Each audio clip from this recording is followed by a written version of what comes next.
লক্ষ লক্ষ টাকা এমনি ভগবানের চরণে ঢালতে পারে না। আমরা তো 5 টাকা দিতে পারি না, 2 টাকা দিতে পারি না, 10 টাকা দিতে পারি না।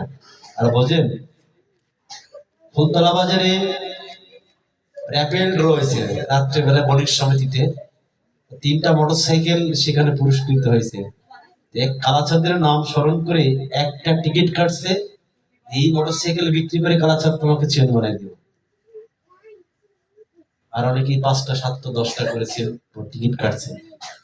ঠিক 80,000 টাকা দামের একটা মোটরসাইকেল পাইছে, তাতে আরো 20,000 টাকা দিয়ে কালাচাঁদকে দেখাই নিয়ে গেল আর বললো, আমি যে সম্পদের কথা বলছি কালাচাঁদ তোমাকে দিও। ভগবান সত্য নয়, আমিও তো কাটছিলাম, আমি তো তার ভক্ত, আমি তার চরণে পুষ্প দিই, তুলসীর পাত্র দিই। তাহলে বোঝা যায় কাহার মধ্যে কখন কিভাবে কালাচাঁদ কৃপা করবে, এটা কি বোঝা যায়? কারণ আমার কিছু চাওয়ার নাই, আমার কোনো কিছু পাওয়ার নাই। আমার একটু ইচ্ছা ছিল, কি জানেন, এটা একটা বাসনা, এটা অসৎ বাসনা জানি, তবুও আমি করেছিলাম। কারণ আমার যে মোটর সাইকেলটা ছিল, একটা পালসার গাড়ি ডবল লিখছে, সেটা 7ই আগস্ট না 8ই আগস্টে আমার সেই অঙ্গনে ভগবত কৃপা খুব তাড়াতাড়ি হয়ে যায়। তাই গৌর প্রমানন্দে হরি হরি বল। ভগবত কৃপা তার বাড়িতে তাড়াতাড়ি হয়ে যায়।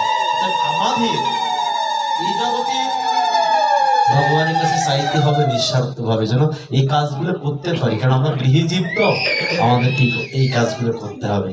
তারপরে আসুন, যদি ভগবত কথায় রতি না জন্মায়, কীর্তনে ভগবানের কথায় যদি প্রেম না জন্মগ্রহণ করে, ভগবানের কথা, ভগবানের কীর্তন, ভগবানের নর্তনে যদি তোমার কখনো প্রেম না জন্মগ্রহণ করে, রতি না আসে, তাহলে জানবে ওই স্থান খুব তাড়াতাড়ি তুমি সেখান থেকে পরিত্যক্ত করবে। কারণ তোমার আসতেছে না, থাকলে অপরাধ অবশ্যই হবে। এখন বলছেন যে অপরাধ হলেও তুমি বেশি বেশি করে হরিনাম করবে। যেখানে আমার আত্মাটা স্থির নয়, যেখানে আমার মনটা চঞ্চল, আমি সেখানে হরিনাম কি করে শ্রবণ করব? আমি সেখানে ভাগবত কথা কি করে শ্রবণ করব? যদি কখনো তোমার মনের মধ্যে 5টা মিনিট বসে পড়ে ভাগবত কথা শোনার একটা সুসময় তৈরি হয়, তখন তুমি এসে ভাগবত কথা শুনবে, ওই 5 মিনিটের কথা তোমার জীবন পার হয়ে যাবে। ওই 5 মিনিটের কথা তোমার জীবনকে পার করে দিবে। কেন? ভগবান বলেছিলেন সর্বশেষ কথা, একবার কৃষ্ণ নামে। এই কথা কি মিথ্যা বলুন তো? মানে আরো কত সহজ করে দিয়েছেন। আচার্যগণ বললেন 24 ঘন্টার মধ্যে 5টা মিনিট তুমি সময় দাও। আর মহাপ্রভু এসে বললেন এটাও দরকার নাই, একবার কৃষ্ণ নামে যত পাপ করে, পাতকীর কি সাধ্য আছে তত পাপ করে। বলুন তোমায়, একবার কৃষ্ণ নাম, হরে কৃষ্ণ কৃষ্ণ কৃষ্ণ হরে হরে, হরে রাম রাম রাম হরে হরে। কি ভালো লাগে না? ঈশ্বরের কীর্তন করতে ভালো লাগে না? সবাই বলুন না, সবাই বলুন হাত তালি দিয়ে, হরে কৃষ্ণ কৃষ্ণ কৃষ্ণ হরে হরে। কি হচ্ছে মা? বাবাজিরা গাচ্ছে না কেন? হাত তালি দিচ্ছে না কেন? লজ্জা লাগছে?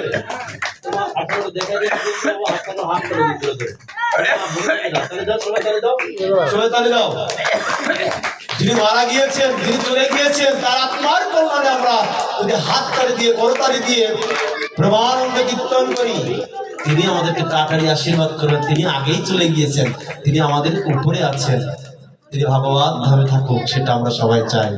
আজকের অনুষ্ঠানের মধ্য দিয়ে, ভগবত কীর্তনের মধ্য দিয়ে আমরা তাকে সেখানে পাঠানোর নিবেদন, আবেদন পত্র মানে বোঝেন তো?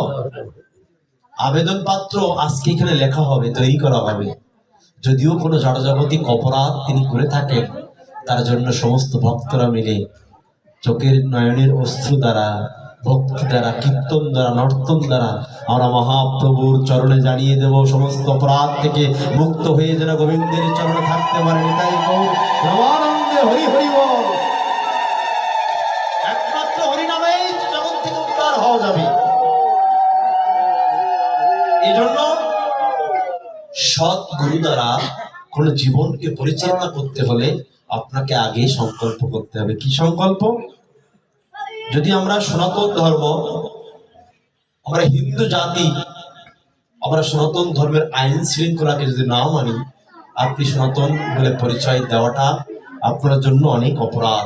হিন্দু জাতি বলে আপনি অপরাধ দিতে একদম পারবেন না। তাই আজকের এই অনুষ্ঠান থেকে এমন ভাবে ভগবানের চরণে আত্মসমর্পণ করতে হবে যেন আগামীকাল সকালের থেকে আমাদের জীবনটা বদলে যায়।